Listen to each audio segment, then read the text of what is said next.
Well, good evening, everyone, and welcome here at Onondaga Community College for the first game of the Onondaga Flames 2018 summer season.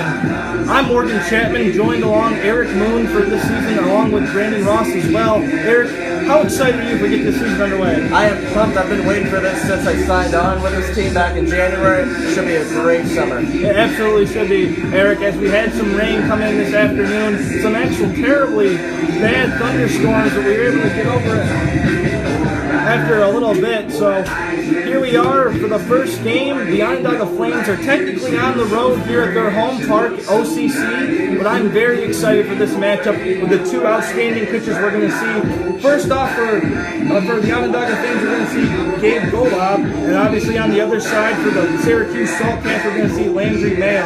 What do you have, Eric, on Gabe Golob for us going into the season? Golob out of New York University from Encino, California, 6'4", 205. Big right-hander. He's going to have a great night tonight, I think. Yeah, absolutely. I think Gabe Golob is going to have an outstanding night as well. What about Landry Mayo? What are you expecting to see out of him, Eric? Ladies and gentlemen, Mayo out of Amherst College, junior, White House, Texas. Another big right-hander, 6'3", 195. Two power righties on the mound tonight. Two power righties. We're going to see. We'll obviously see some pitching changes throughout the season, but these are the two guys that are going to get it going for the Saltcats and the Flames. Now, on the offensive side of things, we're kind of going into this thing with a bunch of question marks because there's a decent amount of players that haven't had a whole lot of playing time. That doesn't mean they're not talented, but they haven't had too many at-bats at most of their colleges. Is there anyone in particular you're looking out for from the Flames, that is, Eric, to get it going on offense? There really isn't anybody I'm looking at right now because there's nobody really that can stand out to you coming into a summer season like this.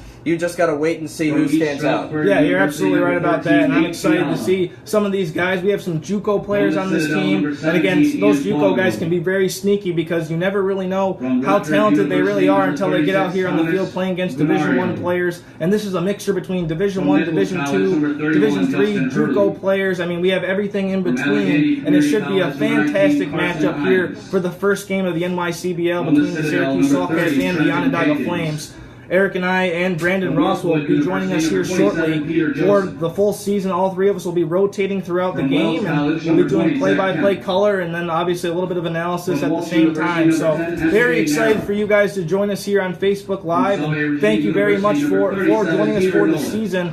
Obviously, we're excited to get going here. And Eric, I mean, is there anything else you have in mind that you're expecting to see out of this team? I'm just raring to go. This should be a fun time. Great team. They made the playoffs in the Perfect Game League last year. A team that's, well, slightly better in talent overall than the NYCBL, but it should be a fun time. Should be a very competitive team. I expect them to make the playoffs. Now, Eric, going into the Perfect Game League, could you kind of explain to the fans the difference in competition level between the Perfect Game League and the NYCBL, if you know? Well, it's like I said, you know, just the talent overall in the Perfect Game League, just a little better. Onondaga surprised some people last year in the league, making the playoffs, lost their playoff game at 11 innings, a thriller. 5-4 loss, but they should be very competitive in this league this year. Definitely, and we are talking to the owner, Wayne Walker. He's very excited for this group of guys that he has coming in this year. Obviously, we are as well, but we'll have to see what they have in store here for the first game at Onondaga Community College. Again, this is our home field,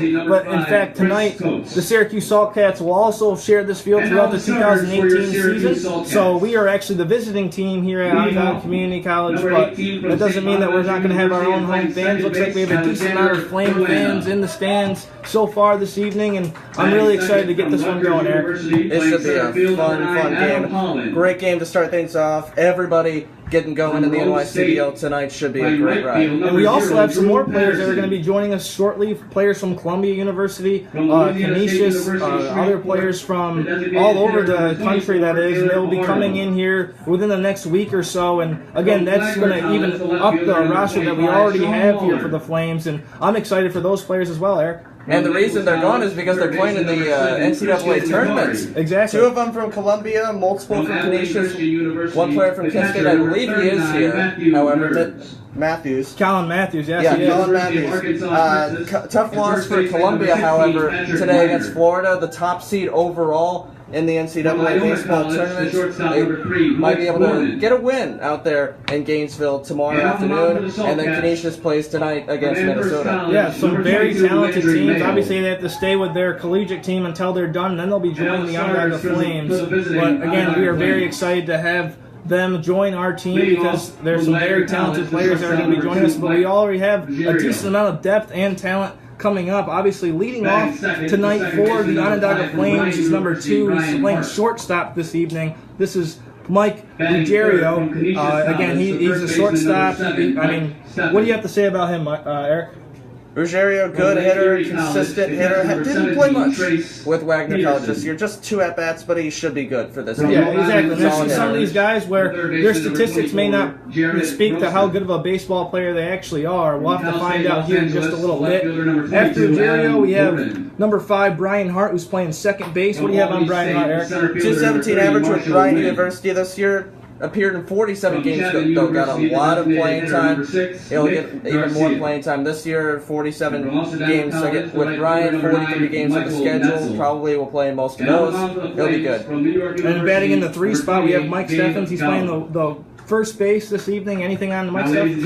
Well, he's one of those players from Canisius College, but the reason he's here is because he didn't play at all with them this season, which means they're saving him. Perhaps he's got talent. We're going to step aside and go to the national anthem, but we'll be right back with the rest of the starting lineup. Stay with us, everybody.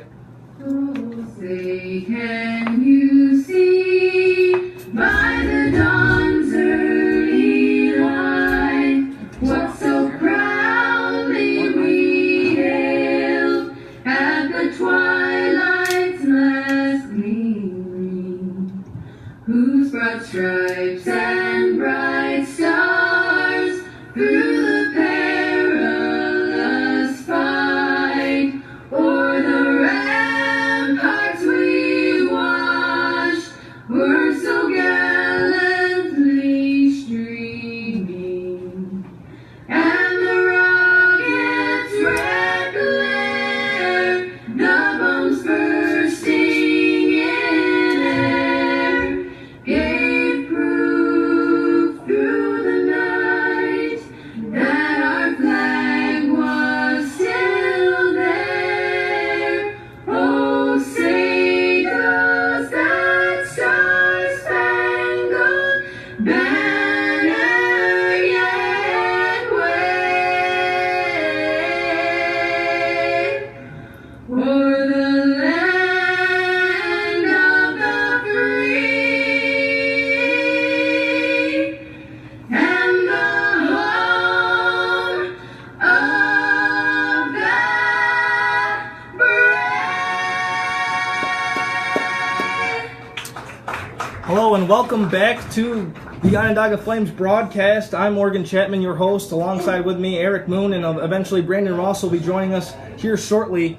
Going back to the starting lineup, let's finish this up here, Eric. So we have number 17, Trace Peterson. He's going to be in the 4 spot. He's the catcher. He's a big guy. I'm excited to see what he's got. 6'2", 210. Had 29 RBIs this season for Lake Erie College. Really excited to see what he's got. One of the 2 big hitters from Lake Erie that the Flames got signed for this summer. Corbin Paxton, too. I'm a little surprised he's not in the starting lineup tonight, but Peterson, great hitter. Great hitter, exactly. In the 5 spot, we have Jared Grosguth, and again, Grosguth is one of those guys who plays at Rhode Island Community College. One of the players that we're not really sure what he has in store for us. We have some of his statistics online, but we're not really sure what we're going to expect from him this season. But again, he's playing third base. He's at the hot corner. He's going to be tested here early. I'm excited to see what he has, Eric. And he hits well at the plate too. 327, 7 homers, 33 RBIs. But again, that's JUCO. We'll see how he adjusts. Wayne Walker, the president of the Flames, was telling us yesterday, easier typically for pitchers to adjust to the wood bats and to playing against Division III and Division I players than hitters. Definitely. In the 6th spot, we have Aaron Gordon. He's going to be playing left field. We'll mention more notes as these guys go up the bat. Just going to run through the rest of the starting lineup here. Marshall Lynn will be in the 7th spot. Nick Garcia will be the DH this evening. Batting in the 8th spot. Then in the 9th spot will be Mike Netzel playing right field. And we're just about ready to go here for the first game of the NYCBL here at Onondaga Community College between the Syracuse Saltcats and the Onondaga Flames. As always, all season long, your coverage will be brought to you by myself, Morgan Chapman, my broadcasting partners, Eric Moon and Brandon Ross. And Eric is just as excited as I am, aren't you, Eric? Oh, I am pumped. We're just ready to go up here. I know B-Ross is itching to get on the microphone on the headset here. See if Mayo can get out of it. He's got one on base, trying to strike out Peterson. Expecting him to be the big bat. That one's going to be outside for a ball. The catcher makes a nice play. That's Nurs on it. So being able to make a play there, making sure that ball doesn't get past. Because here at OCC, if it gets past the catcher, I mean, that's definitely going to be at least one more extra base. There is so much foul territory here at OCC Stadium. So much behind the backstop. A lot down both baselines. Probably more than most Major League parks. Definitely. So here it is again, Trace Peterson. As Mike Stephans was checked by Landry Mayo over at first. Has a decent lead. Swung on and missed for the first strike of this at-bat from Trace Peterson. And again, we're expecting Peterson to have a really fantastic season this year with the Flames. We're going to have to see what he has in store for us with this at-bat. But again, sometimes it takes the good hitters one cycle through to see the pitches. And even if he strikes out here, I'm expecting him to have a big night. This one's over to the shortstop. Gun to first base, and he's not going to be able to make a play on it. Stephens advances to third as the first baseman's over there. That's Minor, unable to make a play on it, so Peterson's going to get on. I'm not sure if they're going to rule that. I think that's going to be an error. But, again, Trace Peterson's with a decent piece of hitting. I think that'll be an infield hit. Peterson running down the line. Great hustle to force. It was, first of all, the ground ball was in a bad spot. So he was throwing off his back leg, Gorman was. But it was a throw in the dirt, got by the first baseman. The error, really, I think, which is on the shortstop, is just charge for the runner getting to third. That's fair, and it looks like they're going to actually score that hit, so you are correct there, Eric. So Trace Peterson's on first base, Mike Stephans is on third base, and this is Jared Grosskopf. This is the guy we were really excited to see because he's another one of those question mark players from Rhode Island Community College on the season. And again, we're going to have to see what he has in store for us. I'm expecting him to have a pretty decent season as well. And there was another great hitter that we were expecting coming into this season until yesterday when we heard about this. A great hitter at Herkimer Community College, Matt Parkinson. This one swung on out to the left fielder. He's unable to make a play for it. And here comes Stephens. Stephens is going to score. Trace Peterson down the third, and he's safe. And Grosskopf is going to slide in the second with a double. What a play there by Jared Grosskopf, being able to rip a double. And the Flames are on the board here first for the 2018 season. What'd you see out of Grosskopf with that at-bat, Eric? That's early in the at-bat. It's what all of these Flames hitters have been doing so far. They've been aggressive. They've put the ball in play early in the at-bat, and Grosskopf gets a ball up in the zone, a fastball up in the zone, and he hits it hard to left field, hits it over the head of the left fielder, Lawler, and he does the trick. So 1-0 here in the top of the first inning. Adam Gordon up the bat next. Here's the pitch from Mayo. Again, not the start Mayo wanted to have, giving up a decent amount of hits here for this first start of the 2018 Summer League season. But we have runners on second and third base. This is Adam Gordon up. Trace Peterson's over there at third, and then obviously Jared Grosskopf is over there at second base. Here's the pitch from Mayo. A little bit high, and that's going to be a 2-0 count for Adam Gordon. What do you got on Adam Gordon, Eric? Well, Gordon out of Cal State LA appeared in 40 games for them this year. Hit 273, very good hitter, 16 RBIs as well. Did hit a home run, so he's got a little pop at the bat as well, and a little speed on the base pass, 3 of 4 for stolen bases. That's going to be in there for a strike, and Mayo finally finds something in the zone. So the count's going to be 2-1. There's 2 outs here, and the Flames lead the Saltcats 1-0 here in the top of the first inning. Trace Peterson over there at third base, and Jared Grosskopf over there at second base after he just ripped a double. The RBI double that scored Mike Stephans. Here's the pitch from Mayo. Outside. So Mayo is a little bit rattled, I would say, after giving up a couple of hits and now obviously not able to find the strike zone. See if he can bounce back here, but you got to be real careful. And again, for Adam Gordon, if you see something close, maybe swing on it, but I would definitely wait on this pitch. Pitch way outside, and that's going to be a walk for Adam Gordon. So the first walk surrendered by Landry Mayo. And Eric, I know you played a little bit of baseball in your life. What's it like being out there as a pitcher trying to find your rhythm when you're giving up a couple of hits, walking players? I know I've been in the field for this. I didn't pitch a whole lot, but I know it's just tough as an infielder or an outfielder. As we see the pitching coach for the Saltcats head out to the mound, Mike Martinez. It's just tough because you're just standing around, right? Waiting for a play to be made, waiting to get to the dugout so you can get your chance at the plate to score some runs. It's really tough. And for the first time tonight, I'm going to bring in Brandon Ross here. Brandon, you can actually take my headset if you want, or even take Eric's if you want. So, Brandon, obviously you played a little bit of baseball in your high school career. Brandon Ross is another guy. He's going to be cycling through the rotation. You'll hear all three of us throughout tonight's game. Brandon, what have you seen so far from the Onondaga Flames? Well, the name of the game here has totally been aggression. Everybody's getting out on that first pitch, getting a lot of hits, and also taking a patient approach at the plate when they need to. They're not swinging at balls out of the zone, and as you can see there, the first walk over there, Gordon was able to get on base and load up the bases in a very crucial situation. You got bases loaded, 2 out, and now you got Marshall Wynn with a chance to drive in some more runs. Thank you, Brandon. And we're back to action here as the timeout is over. Landry Mayo trying to find something here.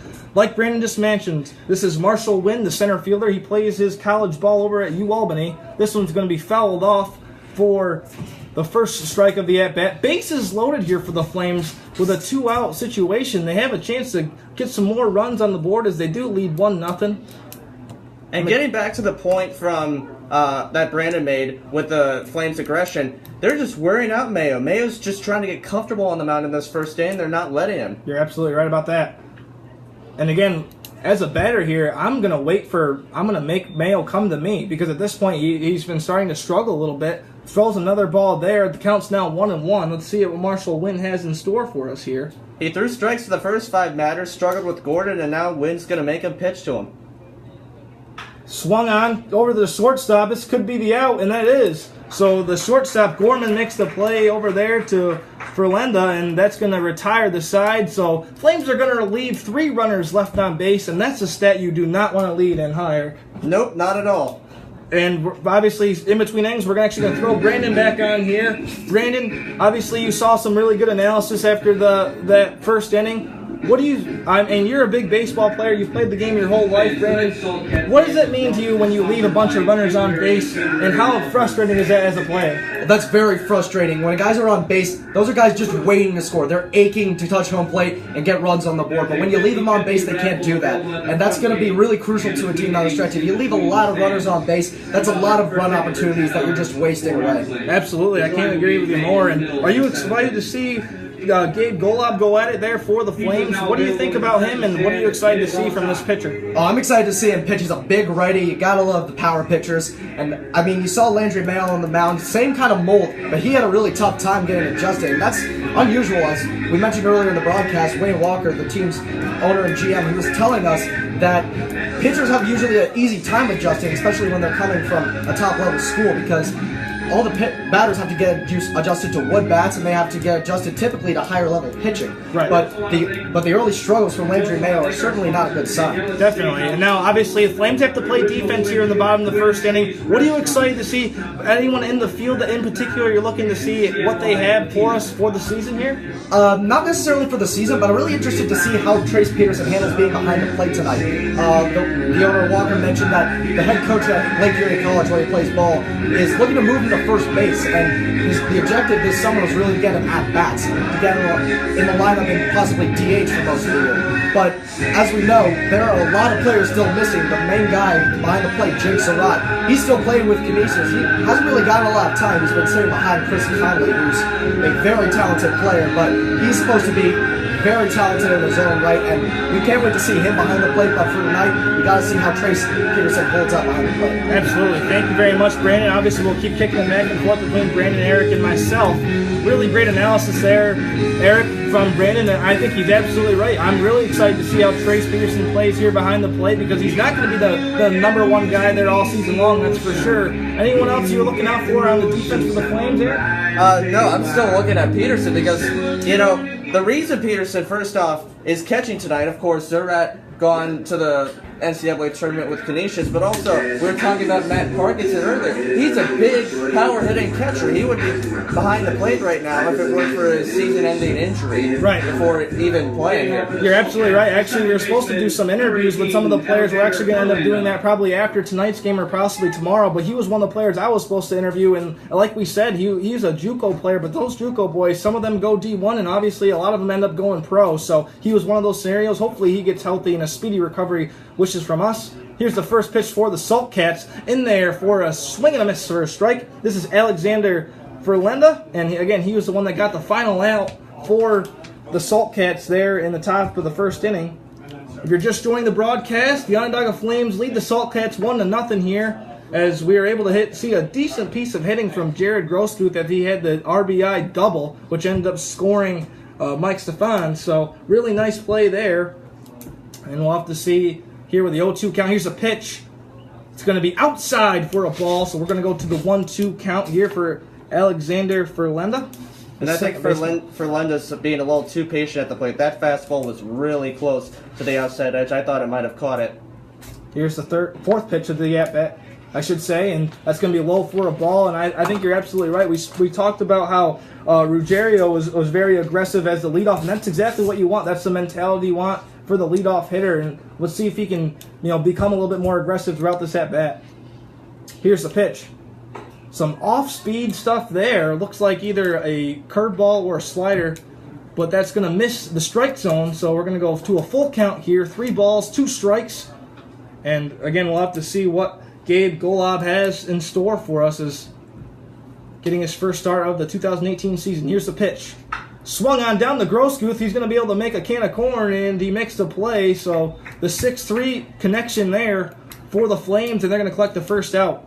And getting back to the patience of Verlenda and that at bat, there's also a good side to it, obviously. Right. You make Golob pitch a lot more than you may want him to. If Verlenda's able to foul off a couple more pitches, his teammates see more of what Golob has on the mound, and it's easier for them to get some hits in the ensuing at-bats. Absolutely, I couldn't agree with you more. And up to bat next for the Syracuse Salt Cats, number 9. This is Adam Holland. He's playing center field tonight for the Salt Cats in the lineup. First pitch is in there for a strike. So nice pitch there from Golob. Again, it's exactly how you want to start any at-bat as a pitcher. Get ahead in the count, and then you have some pitches to work with. Here's the second pitch. Really nice pitch there. Another strike. And for Adam Holland, I'm expecting him to definitely take a crack at this next one and anything close. He's got to fight off a pitch even if it's close with 2 strikes. And Golob, he's looking really good on the mound tonight because he's getting that breaking ball over. The first 2 strikes of this at-bat, perfect examples. Swung on, going to be over to Golob. I'm not sure if he's going to make a play out over the second base. Hart over the first, and he's out. Really nice play. That's what I call teamwork there, as Brian Hart comes up as Golob wasn't able to make the pop fly catch. Guns it over to first base to Steffens, and they're 2 down for the Flames. How'd you like that play, Eric? That's that in-between hop off, just ground it, chopping it right off the dirt, up in the air. It's a really tough play to make, and Hart made it with precision, with accuracy. It was just perfect all around. Absolutely. I couldn't agree with you more there. And up the bat next for the Syracuse Salt Cats, number 0, Drew Patterson. He's playing right field tonight for the Salt Cats. And on that play, Golob, he was hobbling off the mound just to try and get it. And that's just not a play he's not gonna be able to make because of where the ball is, not because of how good of a defensive pitcher he is. Right. Or his athleticism or anything. I think you're right. It's a very strange angle. It's very hard to make that without trying to turn an ankle or anything. This one's going to be popped out to the right fielder. Has a read on it. Diving play. Unable to make it. Here comes Patterson. Patterson rounding second base. The ball isn't in yet. Going to third. Now over there. It's going to be a triple.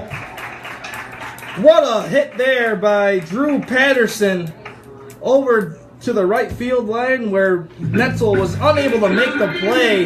And for Golob, you really hate to see that because you're having such a successful inning on the mound and then you give up a hit like that. You really have to be frustrated with your outfielder. But again, it was a really nice effort there by Netzel. It was a very nice effort, and that's a risk you're willing to take, diving for the ball with 2 outs, with a chance for the ball to get by you. Right. But with 2 outs and nobody on base, that's a risk you're willing to take.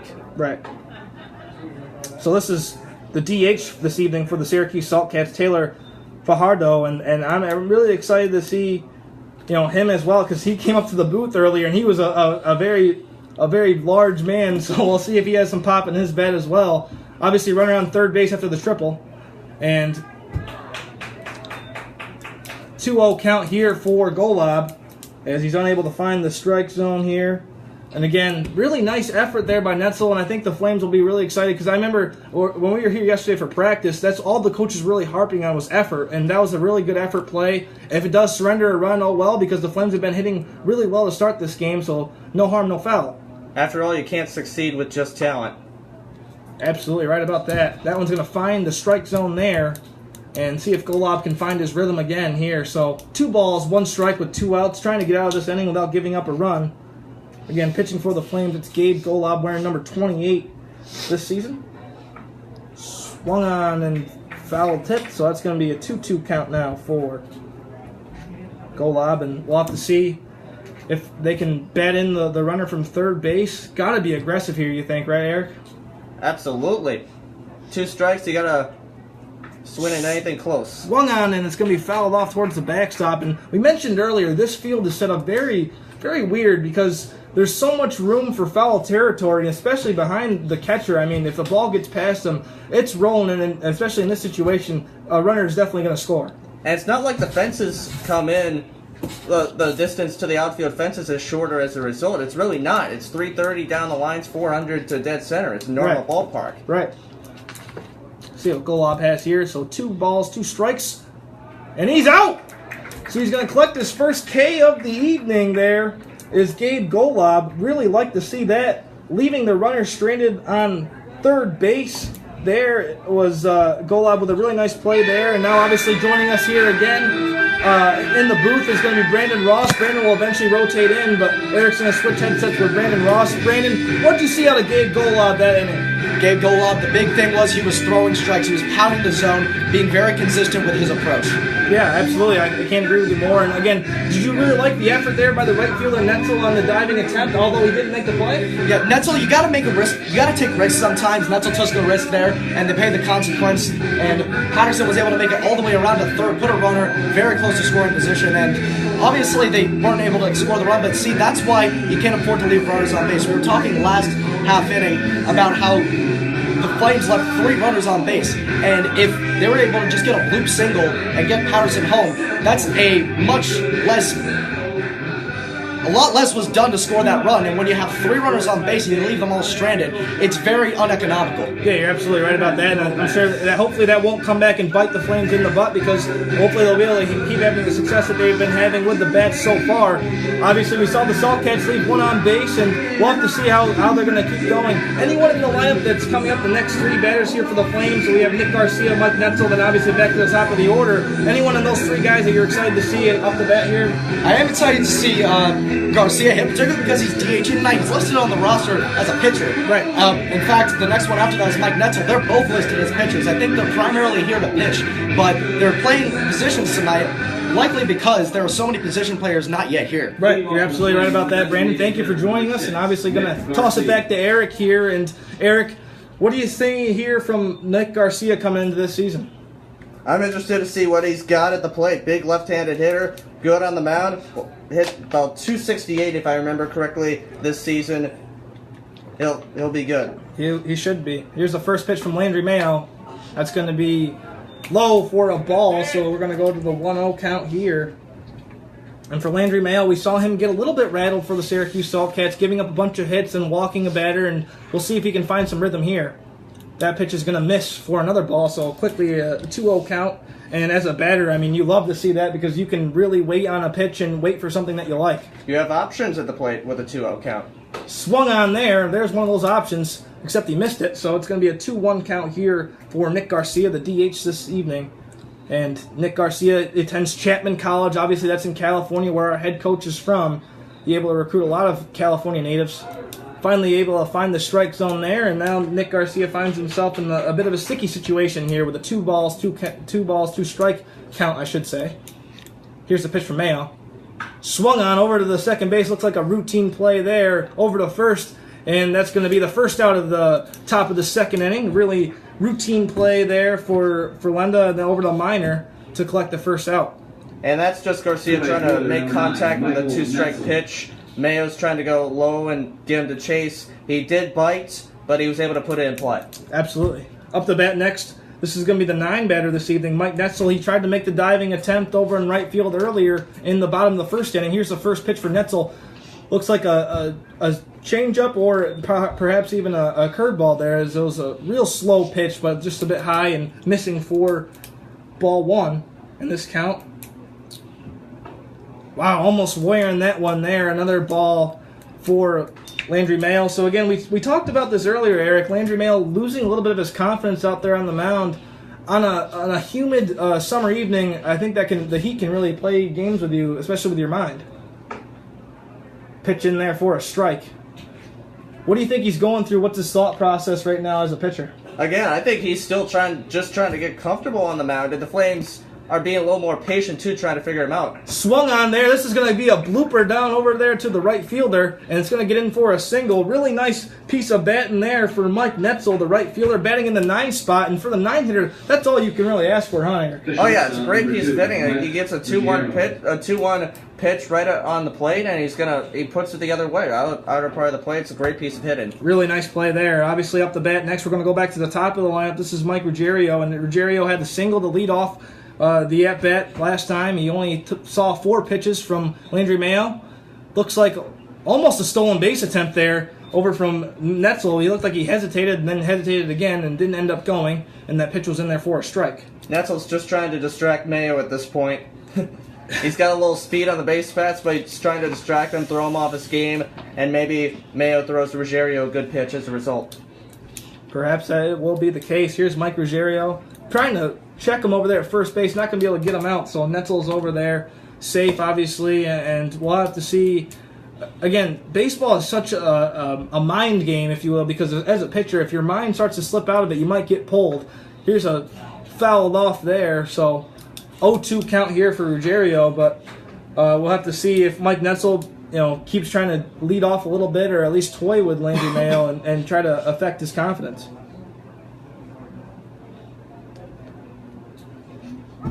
Runner on first base, 1 out. Here's Mike Ruggiero, shortstop this evening for the Flames. Pitch is in there. Swung on, looks like it's going to go right back to the second baseman. He's going to be able to get the one that they needed over at first base, but the runner advances to second. That's Mike Netzel, so we'll have to see if Brian Hart can bat in another runner. Last time he was up, he actually grounded into the double play, so we'll see if Brian Hart can get a better outcome here at this at-bat. And obviously Ruggiero right there, of course he's trying to get a base hit, but that ground ball to the right side, the weak chopper, does the trick. It's the same thing as a sacrifice bunt would, getting the runner in scoring position. Absolutely. And let's see if Landry Mayo can finish up this inning as time is called for Brian Hart. Taking a little bit too much time staring over there at Mike Netzel, but again, Netzel has been kind of toying with Landry Mayo over at first base earlier and now here at second. Pitch is in there, and it looks like it's going to miss for a ball, so 1-0 count here for Brian Hart. Brian Hart attends Bryant University. He's the speedster for this team, and we're excited to see him, once he gets on base, use some of that speed. So 1-0 count with 2 outs here. Pitch is in there. That's going to be a strike. Really nice pitch there from Landry Mayo. Looked like the fastball working for him. And again, it just takes a couple of pitches to find your rhythm if you're a pitcher, so maybe that was the pitch that's going to get him over that hump, huh, Eric? Perhaps. He's already at 35 pitches, though. I think it's just taking him a while to get in his rhythm because the Flames hitters are adjusting well as well. Right. A really nice save there by Nurse. Again, those balls can get value. That's Matthew Nurse, the catcher for the Syracuse Saltcats. And we mentioned, again, the backstop isn't close, so that gets by. Netzel's definitely going to get to third base, perhaps even score. So really nice job there by the catcher to block it. So 2 balls, 1 strike, 2 outs here in the top of the second inning. Check him at second base, and he's going to step off. Got to be careful not to balk there. But really nice job there for Landry Mayo. And what the Flames have been doing to get to Mayo, and you saw it start in the back end of the first inning. Swung on there. This is popped up, trying to make a play on it. I'm not sure if they're going to get there, and they don't. And it's just going to be fouled off. But what were you saying, Eric? Yeah, so the first 5 batters of the game, all very aggressive, only 13 pitches from Mayo, but then the Flames hitters started to adjust a little bit. They wanted to see what Mayo has, see what they can work with, and, you know, that's what they're doing right now. They're taking pitches, they're waiting for their pitch, and fighting off, you know, 2-strike pitches that, you know, just aren't their pitch. Yeah, absolutely. We'll see if Brian Hart can, again, he obviously is seeing the ball really well, just needs to straighten that out a little bit, and that's going to be a blooper. Let's see if he can do that here. The 2-2 count. Got to be aggressive, though, if anything's close. Check swing, but they're going to say it's a little bit high for ball number 3. So now we go to the full count, 2 outs. This is a really sticky situation for Landry Mayo because, again, his head, we're not sure if it could be in it or out of it right now. And, again, this pitch has to be very, very good from him because Brian Hart is a player that could definitely get one out to the outfield and perhaps score a runner from second base. And Netzel on second base, I look for him to try and distract one of those middle infielders, pull one of those middle infielders toward him with a big lead, because that would open up a hole on either side of the infield. We'll see. That one's going to be low, and Landry Mayo is going to collect his second walk of the evening, and we just mentioned about his head being in the game or, you know, where his head's at. Pitch count's getting high for a starting pitcher, only being in the top of the second inning. Obviously, I believe you mentioned earlier, Eric, that this was his first start, and he's not really a starting pitcher. So, again, for him to kind of get used to this role, this is really an experiment for the Syracuse Saltcats, being the first game of the season. See if he can straighten it out here.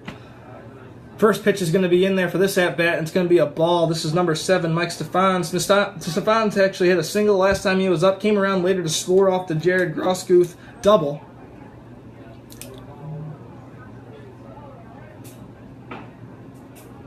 Pitch is in there for a strike. So 1-1 count here for Stephans. So runners on second and first now with 2 outs, trying to make the 2-out rally happen here for the Flames. Landry Mayo checks Netzel at second base, and he's going to step off again. So clearly Netzel's in his head a little bit. Well, also, this is a huge opportunity for the Flames. Only just 1 run on 4 hits. They stranded the bases loaded in the first inning. 2 runners on this inning. They got to take advantage. Yeah, you're right about that. And how about that pitch? Real high, but a really nice save there by Ners again. Really nice save there by Ners again, trying to make sure that the ball doesn't get to the backstop. But again, we're still doing a really nice job, and the Flames find themselves here in a situation, 2-1 count, 2 outs. This is Mike Stephans at bat. This one's going to be popped up down the left base line. Left fielder looks like he has a read on it. He's going to make the play, and Eric, we're going to come into another situation where 2 Flames left on base. That cannot happen the rest of this evening. That's 5 runners left on already. You just ache at those missed opportunities, and you got to start taking advantage of them, or the Saltcats will take advantage of those missed opportunities. Absolutely, Eric. Now we're going to kick the headset over to Brandon Ross, and Brandon, obviously you're able to analyze that inning. You're again, you've played baseball your whole life. You really enjoyed the game. What did you see out of the Flames from the top of the second inning? Well, I know Eric mentioned that and you mentioned as well, that Landry Mayo is not used to the starting role. The difference is this is summer league baseball. No one's going to really have a starter's workload or a reliever's workload. Everyone's got limits set on them by their college coaches, so everyone's probably going to pitch the same amount of pitches, and they're all going to get about the same amount of reps. Right, absolutely. I can't agree with you more. And for Landry Mayo, again, he's someone that needs to get his head a little bit more into the game, but he's given up a decent amount of hits. He's already given up 5 hits in this game. Coming back for his second inning of work, this is Gabe Golob, and for Golob, he had a really strong start in the top of the bottom of the first inning, I should say. What are you expecting to see out of him here in the bottom of the second? I expect him to keep pounding the strike zone. If it ain't broke, don't fix it. That's what they always say. That sure is what they say. And again, we saw some really nice plays made by the fielders so far, able to hold the runner at third base. Let's see if Golob can continue to make some more work. Anything else you're looking to see from the Flames the bottom of the second, Brandon? In the bottom of the second, I'm looking to see the continued defensive effort. You saw in that play in the first inning. Brian Hart being the definition of a teammate, always having your teammates back. It went over to Golob Golub's hit, but he was able to corral him and get the out at first. Absolutely. Now we're going to obviously kick it back over to Eric. And Eric, I'm going to ask you the same question. What are you really expecting to see here in the bottom of the second from Gabe Golub? Like Mira said, pound the strike zone, throw strikes. You got to make those Saltcat hitters swing and miss, and if they choose not to swing a strike, that's their own fault. Absolutely, I couldn't agree with you more. So up the bat here to start the bottom of the second inning, number 25. This is Sean Lawler. He's playing left field tonight for the Syracuse Saltcats. Lawler attends Flagler College, and he hails from Florida, so a Florida native. First pitch is in there for a strike, and we'll have to see what Lawler has in store for us. Gabe Golub going back out for his second inning of work. First pitch is a strike, pounding the strike zone like B. Ross mentioned. Pitch is in there, didn't tag him, but Lawler was able to get out of the way there, and you definitely don't want to wear one of those on the bottom of your shin higher. Not at all, and Lawler at the plate, he has the most experience just from this past season, 201 at-bats. Among all the players in this game, played in 51 games this season. Experience surely should pay off in this league, and pitches in there for a ball, so we're going to go with a 2-1 count here for Sean Lawler. And again, this is a decent amount of players on the Flames that are currently out there, freshmen and sophomores, or just finished their freshman and sophomore campaign, I should say. And you said it. I mean, this guy has a lot of at-bats. See if he can get something going here. That pitch is going to be high as he holds off on the swing. It's going to be a 3-1 count, and this is exactly how you wanted to start the bottom of the second inning if you're the Syracuse Saltcats. Absolutely, you get a 3-1 count with a good hitter at the plate. Lawler in those 200 plus at bats, a 327 batting average, 7 homers. He's a good hitter. He'll take advantage. Definitely could go yard if the pitch is there. That one's going to be fine the strike zone, so now we're going to go with a 2-1 full count. Gabe Golub, we saw him pound the strike zone in the first inning like Brandon and Eric mentioned. Struggling a little bit here with the first at-bat, but again, this is an experienced hitter at the plate with Lawler. Pitch is in there. Swung on, staying alive though, and he's going to foul it off. So we're going to do the 3-2 dance once again. And got to stay alive if you're Lawler, right, Eric? Absolutely. You gotta, if there's a pitch even remotely close to the plate, you have to swing and at least fight it off. Extend the at-bat until you get something good. Absolutely. So a 3-2 count, no outs for the Saltcats. Here's Gabe Golub for the Onondaga Flames on the mound. Swung on and fouled off, so just a really long strike again, and we're going to do the full count one more time. And this has turned out to be a beautiful evening here at Onondaga Community College. There were some really nasty thunderstorms rolling through earlier this afternoon. Brandon, Eric, and I were texting back and forth, not sure if we were going to have the game or not, but weather cleared up, and it's turned out to be a perfect evening for the first game of the 2018 season. Swung on right back to Golub, not able to make a play for it, and that's over to the shortstop over there, but he looks like he's there in time. Lawler might have turned his ankle on first base. Trying to make a play over there is Ruggiero, but unable to make the throw on time, and hopefully Lawler's okay. Ruggiero double clutch, but I don't think he was going to get him anyway. Yeah. Speed down the line, and Lawler hit it to the right spot. It was up the middle of God past Golub. I thought it was going to go into center field, but it was a good effort by Ruggiero to even get the ball and let alone throw it to first. Yeah, you're absolutely right about that. And up the bat next for the Syracuse Saltcats, number 7, this is Christian McCary playing third base, the hot corner for the Syracuse Flames. Pitches in there, swung on, aggressive start, but it's just going to be a foul ball.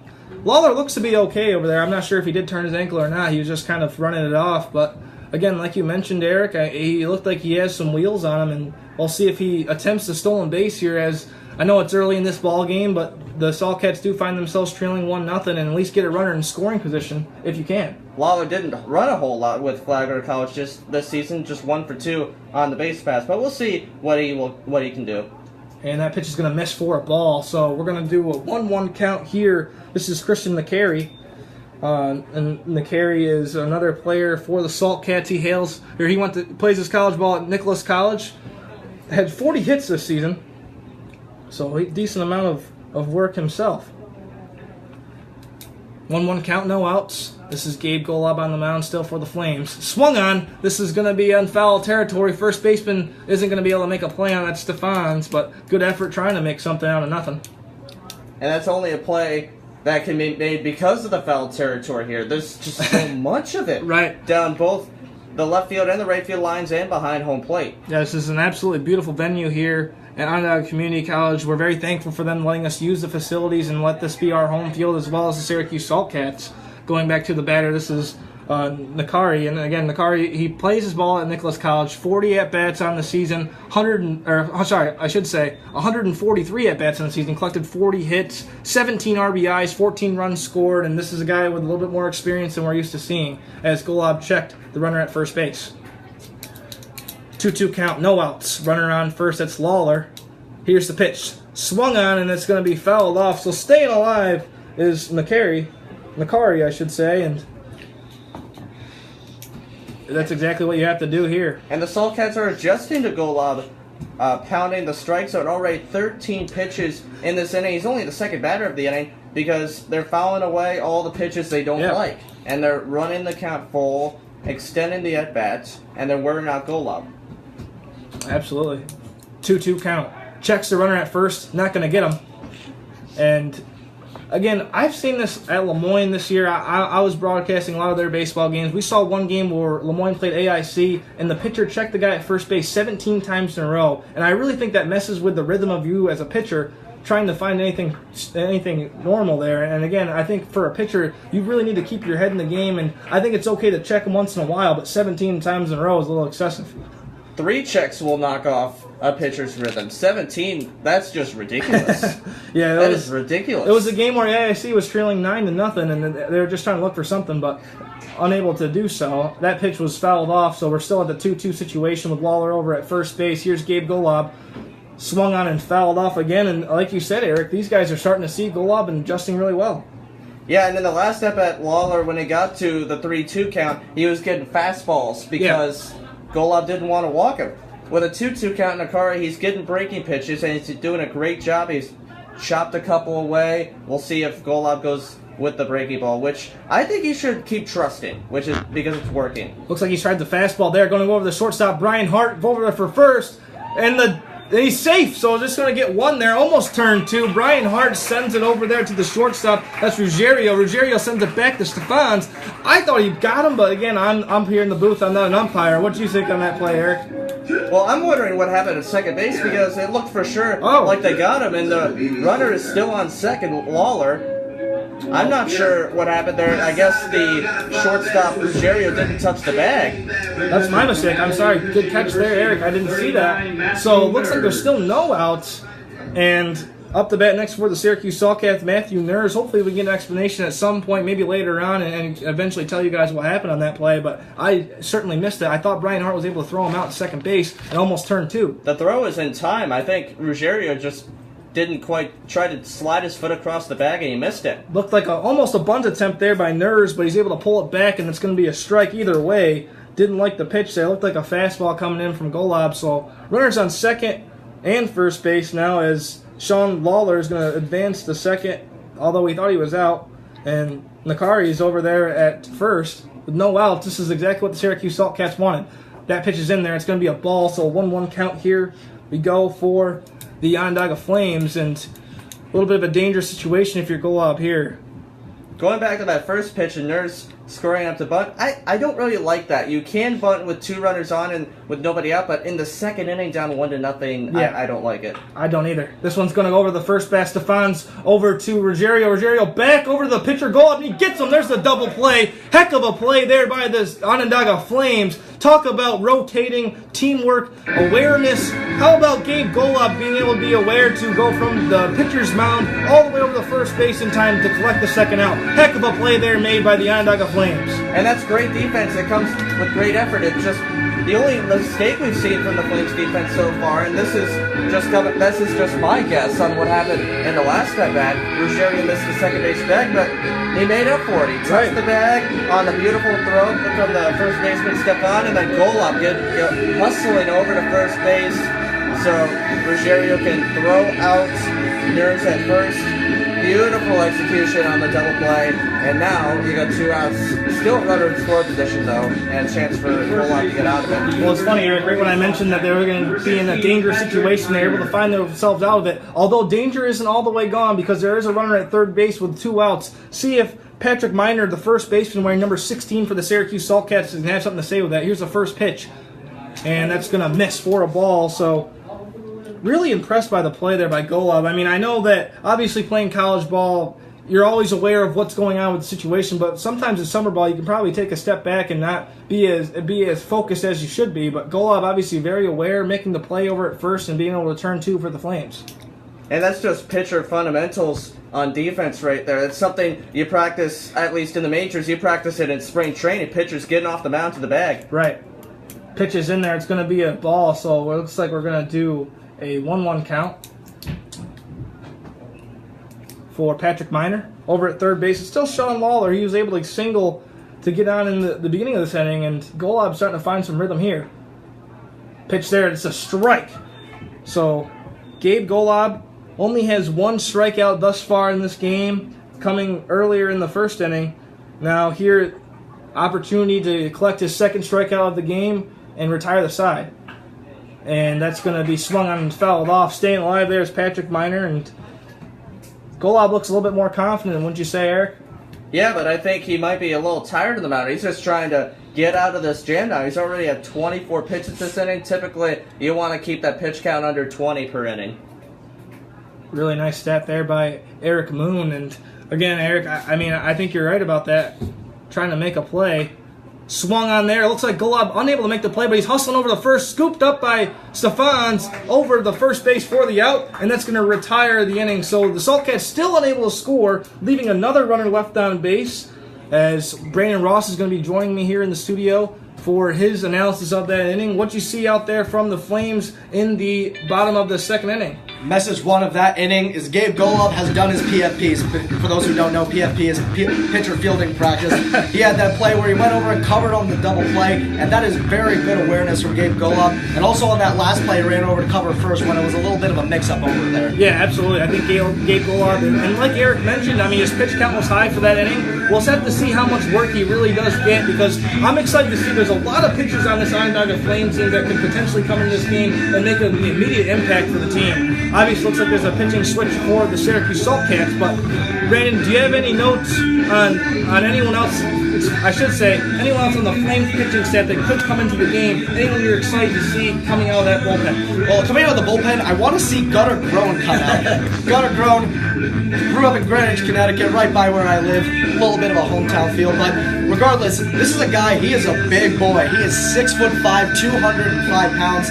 And this kid hasn't played all year, so he's just antsing to get out on that mound and throw some pitches. Absolutely, and again, he's a huge guy. We were talking about him yesterday. He's at least 6'7", and again, goes to Pepperdine University. I'm excited to see what he has in store for us as the pitcher continues to warm up, I should say. And looks like it's Bryce Cundiff, out of University of Arkansas Monticello, rather. Wow, can I finish the sentence? But he's another big boy. He's 6'2", 200 pounds, and gotta love a little nugget about University of Arkansas Monticello. Apparently, as you mentioned earlier, they have another player that shares a very great name with someone in this broadcast booth. Yeah, Brandon Ross is actually another player on that. And thank you for joining us there, Brandon. As again, like I mentioned earlier in the broadcast, us three are really trying to figure out how we're going to rotate each other, because again, obviously Eric and Brandon, they both attend Syracuse University. You can find our bios on the Onondaga Flames website. I attend Lemoyne College, and I'm not very familiar with these guys, but we've been really talking a lot for the last couple of days, and I've been really appreciating getting to know these guys because they have a lot of knowledge of all kinds of sports over there at the Newhouse program, a very successful program for communications. And us three, we thought for the first game of the season that we were going to rotate between play-by-play, color, and then another third guy who's going to just be kind of just analyzing the game. Obviously, after this inning, or so after we go top and bottom here, I'm going to rotate to the color. Brandon's going to hop on and do play-by-play, and then Eric is going to start analyzing the game, and then we'll obviously keep rotating that way throughout the game. But again, Eric, I'm very excited to see what we have in store for the new pitcher for the Syracuse Saltcats. Yeah, Bryce Cundiff for the Saltcats. Like B-Ross said, University of Arkansas Monticello. As you see a strike on the inside corner there with a fastball. Great left-handed pitcher. Not a whole lot we know about him. He's a Texas pitcher. From Texas, of course. Right. Pitched at White House High School. We'll see what he's got tonight. Pitch is in there for a ball. And like you mentioned, Eric, there's just a lot of players that we've been doing a lot of notes over the last couple of days because both teams have about 30 to 40 kids on their roster, trying to do enough notes for everybody. This one's going to be fouled off there, but again, trying to keep up with everyone on the roster, and we see Bryce Cundiff coming on the mound. Not a lot of stats actually on the website for him, but he's 6'2", 200 pounds. He's a lefty. He's from Jacksonville, Texas, like Eric mentioned, and there's a pitch in there against Trace Peterson. It's going to be a ball for a 2-2 count. And Eric, we mentioned earlier, Trace Peterson, we're expecting him to be the big bat this summer. Obviously, the first at-bat, he had the single, came around, but wasn't able to score. What are you expecting him here from this at-bat with a 2-2 count? I expect him to fight off a pitch perhaps here or hit it well. There's one down the left base line, unable to get into fair territory. Right as Eric mentions it, he cranks one down the left base line, unable to straighten it out. But going back to like you said, Eric, I think Trace Peterson's going to be a very successful player, especially after he stops being the catcher and gets to his original spot over at first base. But again, anything is possible here with a new pitcher on the mound. Here's the pitch from Cundiff with a 2-2 count. Peterson thought about swinging, unable to go around, which is probably the best idea because it was a ball. And that's a pitch that Cundiff is trying to get Peterson to chase on. With a 2-2 count, you have a pitch to work with. Now he's got to throw a strike. Here's the pitch there low, and that's going to walk him. So not the start if you're Bryce Cundiff coming into the game, walking your first batter. But again, it's Trace Peterson. This is a guy that could go yard on anybody, so it might not be that bad. But again, up the bat next for the Onondaga Flames, number 24, Jared Grosguth. And we saw Grosguth hit the RBI double, the only run scored in the game. Looked pretty similar to that foul ball from Peterson. Got a hold of it down the left field line. Peterson goes foul. Grosguth stays fair. Here's the pitch from Bryce. It's going to be in there for a strike, so a good bounce back pitch there after surrendering his first walk to Trace Peterson. Again, we have a lot of baseball to be played. It feels like we've already had a long part in this game, but I mean we're only in the top of the third inning here. Pitch is going to be inside for a ball. And again, Eric and I mentioned this, Brandon mentioned this as well. Jared Grosguth is a player that we don't have a lot of notes on, but he's one of those big question marks that we're excited to see. We saw that with the RBI double. Let's see if he can get Trace Peterson to score as well. Swung on there over to third base. This could be two. Over to the second baseman, then gunned over to first, and he's safe. So it's actually just going to roll into the force out at second base with Trace Peterson. So Jared Grosguth is going to actually get Trace Peterson out accidentally, but probably not the at-bat he wanted there. No, not precisely, but he thought he was going to get a good pitch. It was a pretty good fastball from Cundiff, sort of similar to the one that he ripped into left field for the RBI double, but he just rolled over it to third base. Luckily, he was able to beat out the throw at first with some great hustle down the line. One away. So here's the pitch next. Nice save there by Nerves. As Grosguth, like you said, he really good hustle there. He looks like another player that has a decent set of wheels on him as he's hustling down the first base line. Up the bat next for the Onondaga Flames, number 22. Last time he was up, Adam Gordon, that is, he did walk. So trying to do that again here with the 1-0 count. Cundiff with the pitch. Swung on. Looks like the second baseman's going to be able to make a play. This could be two. Over to first, and he's out. Really nice play there by the Syracuse Saltcats, being able to turn two. Almost turned two on back-to-back plays, unable to get Grosguth out the first time. Second time, able to turn that one around, and the Syracuse Saltcats playing a decent set of defense there. Now hopping on the mic next to me is Brandon Ross. Brandon, what did you see from the Syracuse Saltcats on defense? Double plays. You can't hit into those double plays. You can't even chance hitting into those double plays. We talked about how the Onondaga Flames have already struggled with leaving runners on base. Well, if you just leave them out to sacrifice when you ground out to second or short, that's going to be a problem down the stretch. Yeah, absolutely. And again, coming into his first inning of work, Bryce Cundiff, what did you see out of him? He started off a little slow. He had a little bit of a tough time against Trace Peterson, and eventually Peterson was able to work the walk. But he was able to corral it. He was able to get quick outs with both Grosguth and Gordon, and he was able to get out of the inning relatively unscathed. Absolutely. And again, I mean, I'm really impressed by the Syracuse Saltcats because we've seen them turn two a couple of times here this evening. Obviously, it looks like they're working really well together. And for teams that don't have a lot of practice time, that's pretty impressive this early in the season. Well, absolutely. These guys are gelling together very well. And also, you mentioned about the pitch count, that both pitchers are kind of getting their counts run up.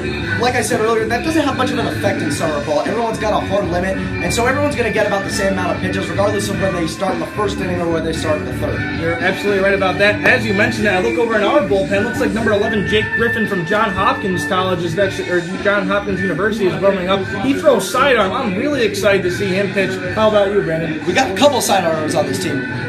Morgan, and also we got Griffin's also a very smart kid, Johns Hopkins, and he's also an intern on this team. So always love to see the interns getting some recognition. Definitely. I can't wait to see him play. Thank you for joining me, Brandon. Like I mentioned earlier, Brandon will be moving into the play-by-play role after the bottom of the third inning, which is this last half inning here for the Syracuse Saltcats. Eric Moon joining me again. Eric, and here we go. We're going to get into the bottom of the third inning. Syracuse Saltcats have stranded a couple of batters, or a couple of players out in the field, unable to get them home. See if they can change that here as number 3 comes up the bat. This is Mike Gorman playing shortstop this evening. Here's the pitch from Golob in there, and that's going to be a strike. Any notes you got on Mike Gorman there, Eric? Let's see here, Gorman. Gotta get to my Saltcats hitter sheet here. Gorman out of Iona College. Didn't play a whole lot with Iona this year, just 11 games, 4 starts, 0 for 12.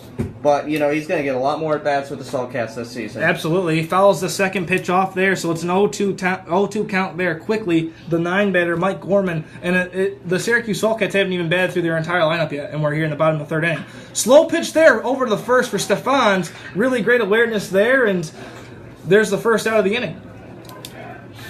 Not hit particularly well, but Gorman gets a pitch, a fastball on the outer part of the plate. He goes the other way with it, but unfortunately for him, he hit it right at Stefan. Right.